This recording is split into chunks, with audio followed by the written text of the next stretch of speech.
Ben Hania, what was it about hearing the full recording of Hind Rajab that made you stop and say, I have to make this film? Um, a, a lot of things. I mean, her voice, and that's why the movie is called The Voice of Hind Rajab.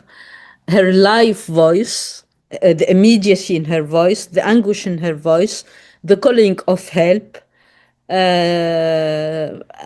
not answered. I mean, it's answered, but the people who answered got killed.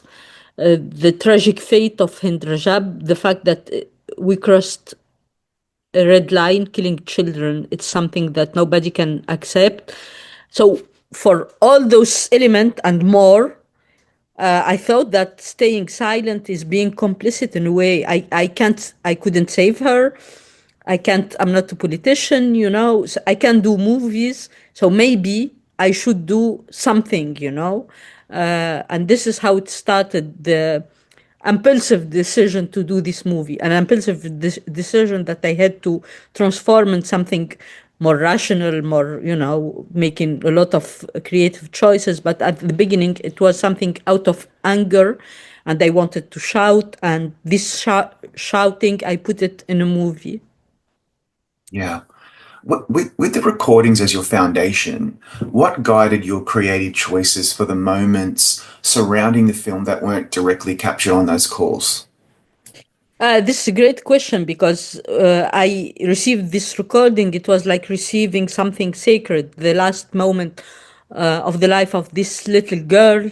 And I knew from the beginning that I have to center her voice, to give her back her voice, to honor her voice, and to put this voice as the backbone of the movie. So my job was to find the right distance, because how to talk about the horror, what to show, what not to show, and this is not a new question. A lot of directors ask themselves this question about the Holocaust, for example, what to show and what not to show, and how to film what is beyond the unthinkable, how to film the unthinkable.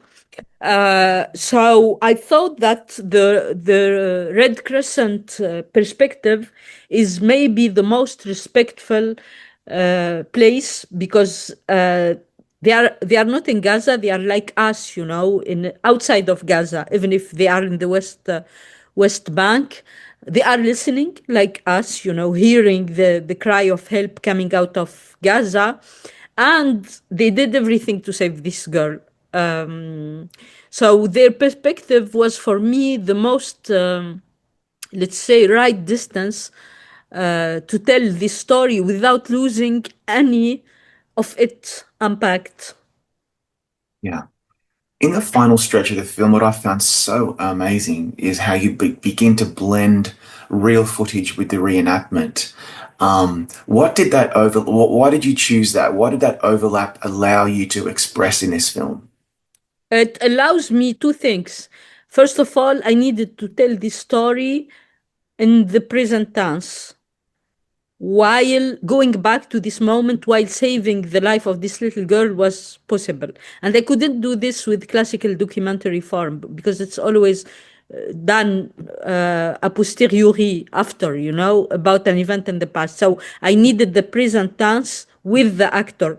But at the same time, I knew it's a risky choice because for most of people, acting is linked with artifice, So I needed to remind the audience that this is real. This is something that really happened. So that's why, it's a kind of contract with the audience to tell them, I'll tell you what happened that day as if you were there. And it's true. It happened that way. And I'll give you the proof, So the proof are the recording, and at some point, even the actors stop acting. They are listening to the Yeah. actual voice, and uh, Yeah. feel this final moment where the unthinkable happened, which is the bombing of the ambulance.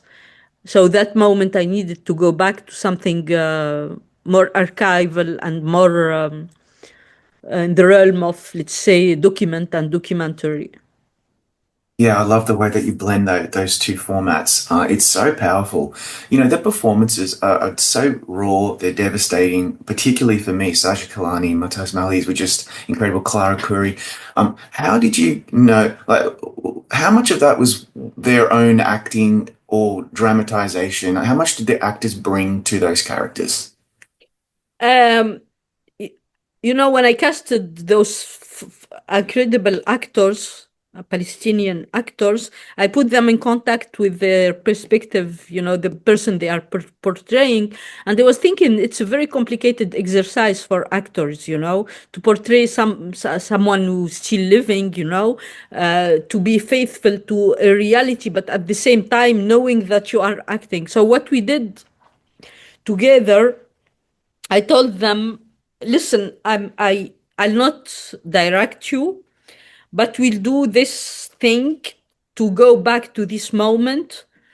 Is what about not to rehearse with Hind voice, but to hear it for the first time on set when we start shooting, And this was a bold choice, let's say, and a very, how to say, important choice because the actor weren't acting, you know that's why you are talking about something grow, in their performance, because it was beyond performance.